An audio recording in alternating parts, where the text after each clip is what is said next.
Olympics. इन खेलों के लिए खिलाड़ी कई साल मेहनत करते हैं ताकि वो अपने देश के लिए मेडल जीत सकें। अब वैसे तो ये खेल खिलाड़ियों के लिए खुशियां लेकर आता है, लेकिन एक साल ऐसा भी था जब ओलंपिक खेलों से पूरी दुनिया भयंकर सदमे में थी। लेकिन उससे पहले हमें यह जानना भी बेहद जरूरी है कि इन खेलों की शुरुआत कैसे हुई। अब इसे समझने के लिए इतिहास के कुछ पन्नों को पलटते हैं। भाई अब ये बात तो किसी से नहीं छुपी है कि खेलों का चलन प्राचीन काल से है। रनिंग, बॉक्सिंग, कुश्ती और घुड़सवारी जैसे गेम्स अक्सर बड़े बड़े राजाओं का राजशाही शौक रहा है। थोड़ा सा और अंदर झांक कर देखें तो 1200 साल पहले प्राचीन ओलंपिक खेल खेले गए थे बड़े बड़े योद्धाओं के बीच। इसके बाद रोम के सम्राट थियोडोसियस ने इसे मूर्ति पूजा का उत्सव बना दिया और इस पर बैन लग गया। फिर करीब 150 साल तक किसी ने इन खेलों को याद तक नहीं किया। हालांकि मीडिएवल पीरियड्स में एलिट क्लास के लोगों के बीच अलग अलग गेम्स के कंपटीशन होते रहे, लेकिन इन खेलों को कभी राष्ट्रीय खेल का दर्जा नहीं मिल सका।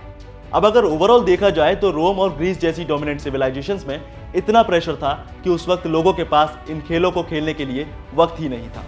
लेकिन अब वक्त था 19वीं सदी के यूरोप में यूनिवर्सल सिविलाइजेशन के डेवलपमेंट का, जब आर्किक पीरियड की इस परंपरा को फिर से जिंदा किया गया। और यह मुमकिन हुआ था बैरन पियरे डी कुबर्टीन की वजह से।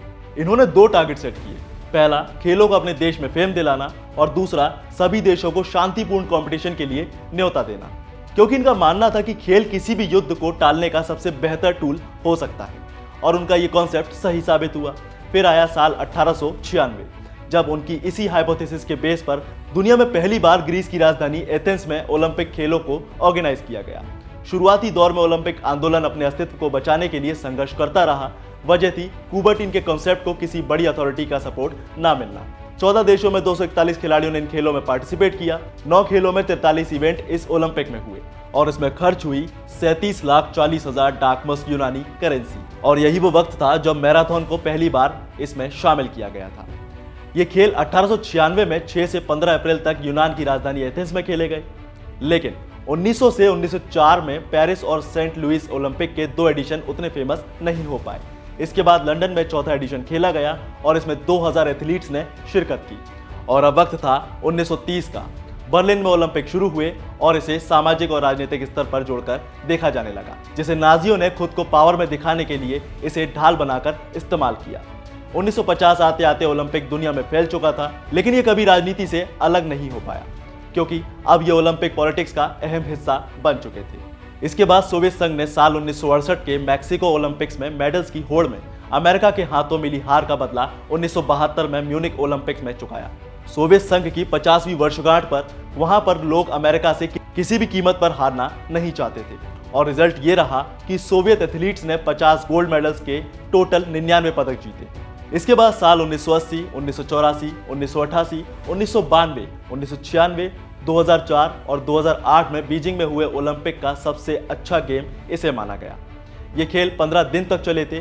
चीन ने अपनी मेजबानी से लोगों का दिल खूब जीता और सबसे ज्यादा गोल्ड मेडल जीतकर एक इतिहास रच दिया। और ये पहली बार था जब चीन सबसे ऊपर था, अमेरिका का दूसरा, और भारत ने भी पहली बार ओलंपिक में स्वर्ण पदक जीता था। अब ये तो बात हुई ओलंपिक के इतिहास की, लेकिन जिस भयंकर सदमे का जिक्र मैंने ऊपर किया वो कहानी अब शुरू होती है, लेकिन थोड़ा पहले।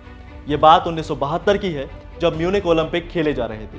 पूरा जर्मनी रोशनी से नहाया हुआ था, लेकिन जर्मनी ये दिखाना चाहता था कि अब वो हिटलर की परछाई से भी पूरी तरह आजाद हो चुका है। लेकिन शायद उस साल वक्त को कुछ और ही मंजूर था। म्यूनिक ओलंपिक खेलगांव जहां सभी खिलाड़ी जश्न मना रहे थे, 5 सितंबर की रात फिलिस्तीन के 8 आतंकवादी ओलंपिक खेलगांव में दाखिल हुए। कंधे पर थे स्पोर्ट्स बैग और हाथ में चमचमाती कलानिश्कोव असॉल्ट राइफल। ये ग्रुप था ब्लैक सितंबर। सुबह के करीब 4 बज रहे थे। आतंकी खेलगांव की 4 दीवारी के पास पहुंचे और 8 फीट ऊंची दीवार फांदकर खेलगांव में दाखिल हो गए। उस वक्त कुछ अमेरिकी एथलीट रात भर पार्टी करने के बाद अपने फ्लैट की तरफ लौट रहे थे। नशे की हालत में इनका ध्यान आतंकियों की तरफ नहीं गया। इसके बाद सभी आतंकी एथलीट्स के फ्लैट्स की तरफ बढ़े। फ्लैट का दरवाजा तोड़ ही रहे थे कि तभी इजरायली कुश्ती टीम के रेफरी योसेफ गटफ्रायन की नींद खुल गई। उन्होंने दरवाजे की तरफ निगाह डाली तो उन्हें दिखा कि एक शख्स के हाथ में कलानिश्कोव राइफल है। वो तभी समझ गए कि कुछ तो गड़बड़ है। इसके बाद उन्होंने दूसरे एथलीट्स को अलर्ट किया। बचने के लिए योसेफ दरवाजे के पीछे पूरी ताकत लगाकर खड़े हो गए और आतंकियों को रोकने की कोशिश करते रहे, लेकिन आखिरकार दरवाजा टूट गया और योसेफ पकड़े गए। इसके बाद दूसरे एथलीट को बंदूक की बट से मारकर जमीन पर गिरा दिया गया। अब आतंकियों के कदम दूसरे फ्लैट की तरफ बढ़ रहे थे। ये वो फ्लैट था जिसमें इजरायली एथलीट्स ठहरे हुए थे। 25 मिनट बाद फिलिस्तीन आतंकियों ने 2 इजरायली एथलीट्स की जान ले ली। बाकी बचे 9 एथलीट्स को बंदी बना लिया गया, लेकिन इसी बीच 2 एथलीट्स भागने में सफल रहे। कुछ ही देर में ये खबर जर्मन पुलिस के कानों तक पहुंच गई और जैसे ही पुलिस ने आतंकियों से बात की तो सामने से एक डिमांड आ गई। एक खत लिखा गया जिसमें थी एक फरमाइश। कहा गया कि इजराइल और जर्मनी की जेलों में बंद उनके 234 साथियों को तुरंत रिहा कर दिया जाए और उनको सुरक्षित जगह ले जाने के लिए एक प्लेन का भी इंतजाम किया जाए। इसके लिए सुबह 9 बजे की डेडलाइन रखी गई। जर्मनी के चांसलर ने इजराइल की प्रधानमंत्री गोल्डा मायर को फोन मिलाया और उन्होंने चरमपंथियों की डिमांड के बारे में बताया, लेकिन वो कोई भी मांग मानने के लिए तैयार नहीं हुई। इसके बाद जर्मन सरकार का दिमाग जरा तेज चला और उन्होंने खुद बंधकों को छुड़ाने का प्लान बनाया और सरकार आतंकियों को प्लेन देने के लिए भी तैयार हो गई। प्लान किया गया कि जैसे ही आतंकवादी इजरायली बंधकों को लेकर मिस्र के लिए रवाना होंगे, उसी वक्त जर्मन कमांडो उन्हें छुड़ा लेंगे।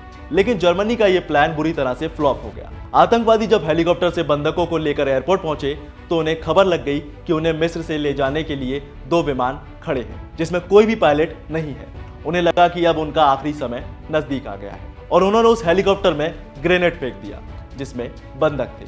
देखते ही देखते हेलीकॉप्टर आग का अंगार हो चुका था, जिससे सारे 9 इजरायली एथलीट्स की जान चली गई। लेकिन इजरायली खुफिया एजेंसी मोसाद के चीफ जुई जमीर एयरपोर्ट की बिल्डिंग से पूरी घटना देख रहे थे, लेकिन वो चाहकर भी कुछ नहीं कर पाए।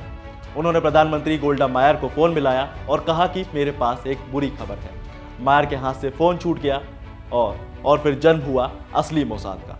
म्यूनिक ओलंपिक में इस तरह अपने खिलाड़ियों की जान जाने से इजराइल गुस्से से लाल हो रखा था। संसद में सारे दलों की बैठक बुलाई गई और प्रधानमंत्री गोल्डा मायर ने सख्त आवाज में आतंकवाद के खिलाफ युद्ध का ऐलान कर दिया। संसद में उन्हें सपोर्ट मिला, जिसके बाद आतंकवादियों से बदले के लिए एक खुफिया मिशन लॉन्च किया गया।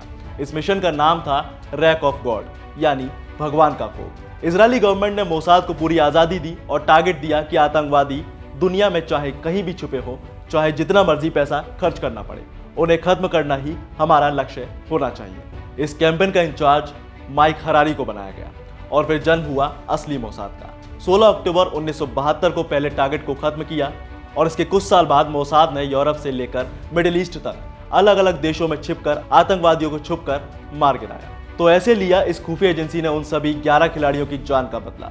आपको आज का ये वीडियो कैसा लगा हमें कमेंट में बताएं। साथ ही वीडियो को लाइक शेयर जरूर करें और ऐसी इन्फॉर्मेशन के लिए सब्सक्राइब करें वन इंडिया हिंदी।